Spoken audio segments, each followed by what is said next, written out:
मित्रांनो नमस्कार. आज आहे ना कार्त्या ब्लॉगर निघाला आणि ज्ञानोदय अकॅडमीनं ट्रिपला जायसाठी आपण सकाळी मस्तपैकी आवरून आलो अकॅडमी जवळ. त्यानंतर आपल्या अकॅडमी संस्थापक श्री हिम्मत पाटील सर नियोजन करत होते आणि सगळी पोर आल्यानंतर त्यांनी हजेरी घेतली. मग ही सगळी गँग निघाली बघा. इष्टिक सरांनी एक नंबर नियोजन केलं होतं, त्यात काही विषय नव्हता. बघा आमचा हॉस्टेल मेंबर जरा कमी येणं दुकानात आणले गोळा करून कुरकुऱ्याचं. गाड्या पण आलत्या. मग लगेच योगेश दादानं गाड्या पण पुजून घेतल्या.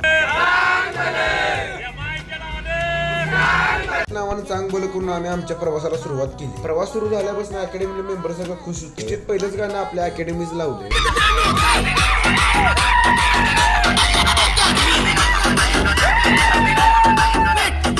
नाचनाच कधी आदमापुरात आलो आम्हाला कळालंच नाही. परत आल्यानंतर सरांनी आम्हाला सर्वप्रथम माहिती दिली. आमच्या गाड्या वगैरे पार्क करून आम्ही रांगेत निघालो दर्शनाला. सर्व मेंबर दर्शनाला थांबले. आमच्या दर्शनाबरोबर किट पण पूजन करायचं होतं. मग सरांनी किट पूजन केले आणि सर्व मुलांना किट वाटप केले. आमच्या दरबारात किट पूजन करून सर्वांनी फोटो वगैरे काढून झाल्यानंतर आपण तिथे थोडाफार प्रसाद घेतला. पुरातून निघालो आम्ही पुढल्या प्रवासाला. पुढल्या प्रवासात आम्ही कुठे कुठे गेलोय आणि कुठे कुठे फिरलोय, किती दंगा मस्ती केली ती पुढल्या पार्टीमध्ये. धन्यवाद.